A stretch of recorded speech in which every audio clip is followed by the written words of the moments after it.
கச்சத்தீவு மீட்பு சாத்தியமா சாத்தியம் இல்லையா? எல்லாரும் எல்லாரும் எலெக்ஷன் வரும் மாத்திரம் பெருசா பேசுறாங்க. தாரை வார்த்து கொடுத்தது ஒருத்தர். ஆனா யார் திருப்பி அதை நம்ம மீண்டு கொடுப்பாங்க? அது மீனவர் சமுதாயத்துக்கு உண்மையாவே ஒரு பெரிய வரவேற்பா இருக்கு. அது ஒரு டூரிஸ்ட் ஸ்பாட் கூட. இப்ப நல்ல ஒரு சர்ச் இருக்குங்க, அதுக்குள்ள இதுக்கு எல்லாம் போயிட்டு வராங்க. அது மாதிரி ஏதோ அது அண்டை நாடா ஆயிடுச்சு, ஒதுக்கி வச்ச ஒரு ஆளுங்களா போயிடுச்சு. அப்படி இருக்கக்கூடாது. கச்சத்தீவு தமிழ்நாட்டுக்கு ரொம்ப முக்கியமான ஒரு ஒரு தீவு. அதை மீட்டு கொடுக்குறவங்களுக்கு தான் இந்த தடவை ஓட்டு போடுவோம் அப்படின்னு நம்ம எல்லாரும் முடிவு எடுத்தோம்னு வச்சுக்கோங்க. எல்லாரும் முந்திட்டு வருவாங்க. ஆனால் யாரால முடியும் அப்படின்னு பார்த்தீங்கன்னு வச்சுக்கோங்க, கட்டாயம் மத்தியில் இருக்கிற நரேந்திர மோடி ஆட்சி இலங்கைகிட்ட ரொம்ப இணக்கமா இருக்கிறாரு. இப்போ கூட அண்ணாமலை கூட போயிட்டு வந்தாருங்க, நம்ம பார்த்தோம். மற்றவங்க யாராலையும் முடியாது.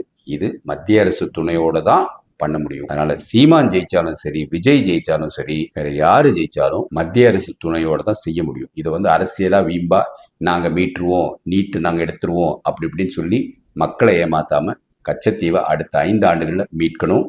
நம்பர் 2, இலங்கையிலிருந்து இங்க வந்த அகதிகள் என்ற பெயரை எடுத்துட்டு ஒரு டூயல் சிட்டிசன் கொடுத்துருங்க. அவங்க இந்திய குடிமகனாகவும் இருக்கட்டும், இலங்கை குடிமகனாகவும் இருக்கட்டும். இல்ல இலங்கை குடிமகனை வச்சுட்டு நம்ம அங்கேயும் அவங்க எப்பயுமே போயிட்டு வரும்போது இங்க இந்தியாவில வாழும் இலங்கை மக்கள் அப்படின்னு ஒரு சிட்டிசன்ஷிப் கொடுக்கலாம். ஏன்னா இது நிறைய ஐரோப்பியாவில் இருக்கிற தமிழர்களுக்கு கொடுத்துருக்குறாங்க. ஓசிஐன்னு ஏதோ சொல்லுவாங்க, ஓவர்சீஸ் லிவிங் ஏதோ ஒரு பேர் சொல்லுவாங்க. அது மாதிரி கொடுக்கலாம். அவங்க இந்தியர், அவங்க இலங்கைக்காரங்க தான். ஆனா அவங்க இங்கேயே பிறந்து வளர்ந்து எல்லா வேலையும் செஞ்சிருக்காங்க. அப்ப அவங்களுக்கு முழுக்க முழுக்க இந்திய சட்டம் கொடுக்கறதுக்கு என்ன பிரச்சனை? அதுல என்ன பயப்படுவீங்க அப்படின்னா, பாகிஸ்தான்ல இருந்து கொஞ்சம் வந்தவங்க காஷ்மீர்ல இருப்பாங்க, அவங்களுக்கு அது கொடுக்கணுமான்னு பார்ப்பீங்க. பெங்கால்ல இருந்து வந்தவங்களுக்கு கொடுக்கணுமா? ஸோ ஒரு இடத்துல கொடுத்தா எல்லாரும் கொடுக்கணும்னு பார்ப்பீங்க. பட் தமிழர்கள் முடிவெடுத்தாங்கன்னா கட்டாயம் இலங்கையிலிருந்து வந்த மக்களுக்கு ஒரு மரியாதை செலுத்தணும்.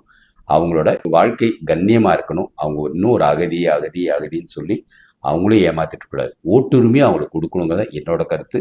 உங்க கருத்தை பதிவு பண்ணுங்க. 2026 கச்சத்தீவையும் மீட்கணும், இலங்கை சமுதாயத்தினருக்கு ஒரு உரிமையும் கொடுக்கணும், ஓட்டுரிமை கொடுக்கணும். அனைத்து உரிமைகளும் தமிழர்களுக்குள்ள அனைத்து உரிமைகளையும் கொடுக்கணுது என்னோட கருத்து. உங்க கருத்தும் அதுவாக தான் இருக்கும்னு நினைக்கிறேன். வாழ்க பாரதம், வளர்க தமிழகம், ஒளிரட்டும் தமிழகம்.